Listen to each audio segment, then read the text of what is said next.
The instant the glass shattered, it wasn't just my solar panels that broke. It was Lisa's final shred of plausible deniability. There she stood, perched on a wobbly plastic patio chair, brandishing a garden hoe like a vigilante from some twisted suburban saga, smashing my rooftop array while shrieking about illegal sunlight theft.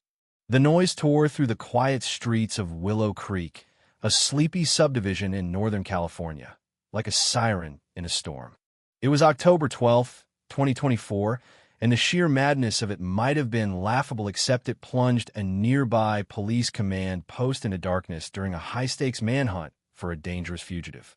I stood at my kitchen window, dumbfounded, half convinced this was a prank or a fever dream. But it was real.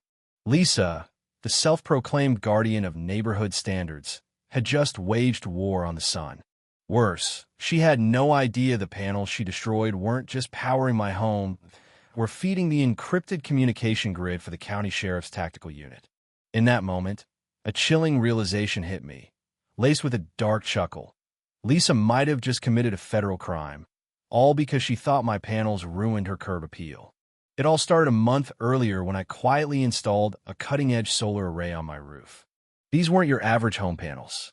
They were military-grade, high-efficiency units, part of a covert state program for emergency resilience. I'd signed a non-disclosure agreement after volunteering my property as a backup power node for the Placer County Sheriff's Department.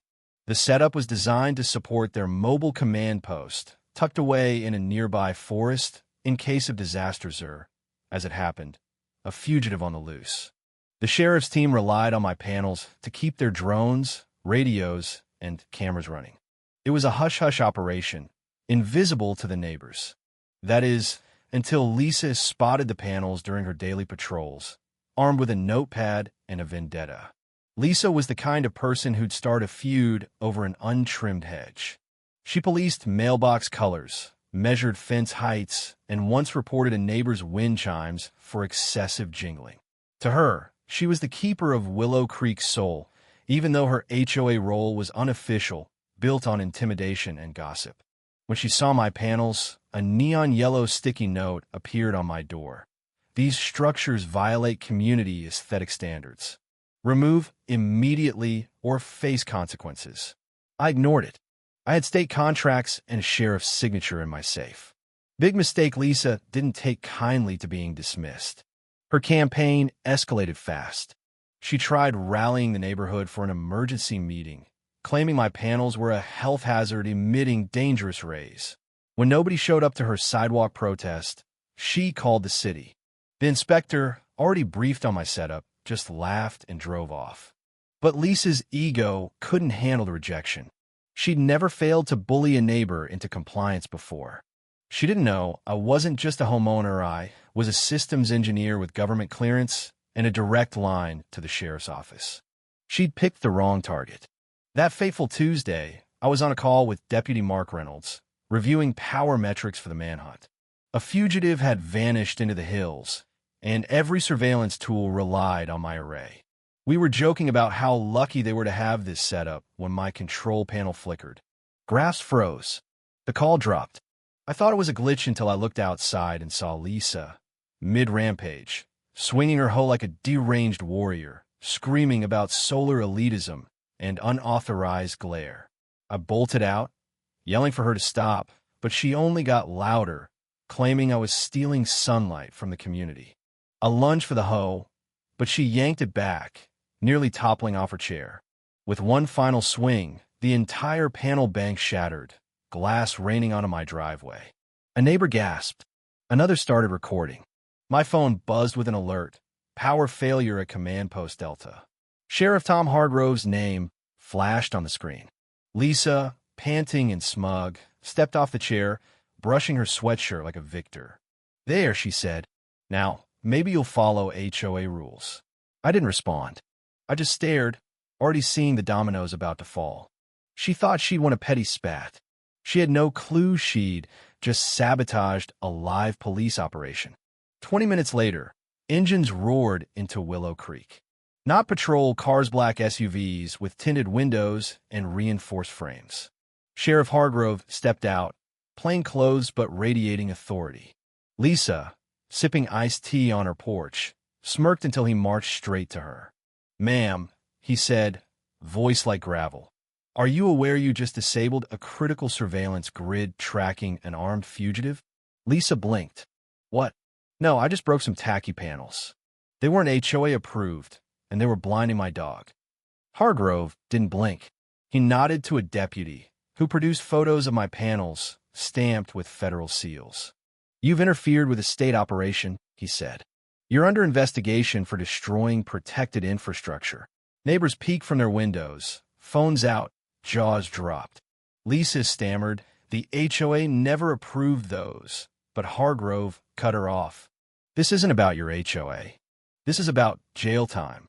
The air shifted. Lisa's smugness crumbled as the reality sank in. Her little tantrum wasn't just a neighborhood feud, it was a federal offense. The next day, Hargrove returned with a USB drive and a mission. I led him to my workshop, where a hidden biometric lock guarded the heart of the operation, a humming room of servers, relays, and backup systems powering both my home and the sheriff's grid. He studied the logs, confirming the outage stemmed from Lisa's attack. My rooftop cameras had caught everything: her smug approach, her rants about solar freaks, and the HOA's devastating blows. Hargrove pocketed the footage. "This isn't just evidence," he said. "It's going federal." What we didn't expect was the deeper pattern his team uncovered. Lisa's history and other HOAs revealed a trail of threats, harassment, and even an incident where she'd unplugged a neighbor's medical equipment over illegal power use. She'd dodged charges only because nobody pressed hard enough. But this time, she'd crossed a line too big to ignore. Hargrove called an emergency HOA meeting at the community center. I went, not for pride, but to see justice unfold. The room buzzed with tension as Lisa sat defiantly in the front row. Hargrove played the Fujimi cameras, plus drone shots from a sheriff's team, capturing her mid-rampage. The crowd went silent.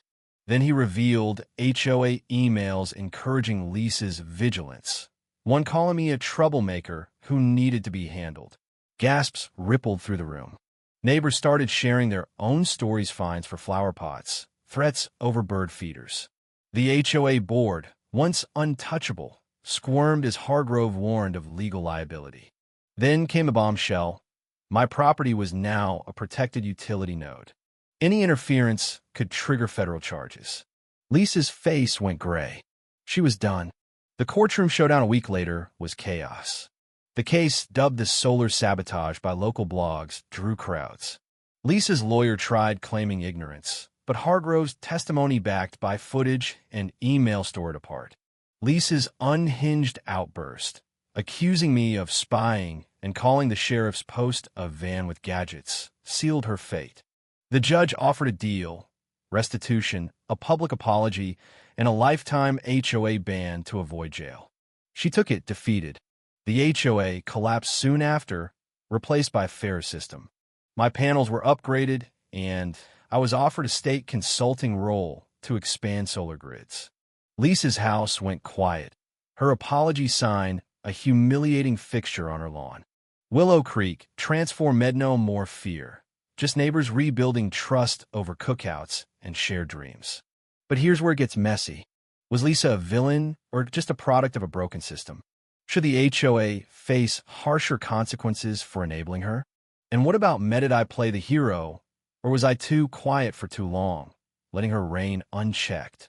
Drop your thoughts below, hit that like button, and subscribe for more stories where truth and chaos collide. What would you have done in my shoes?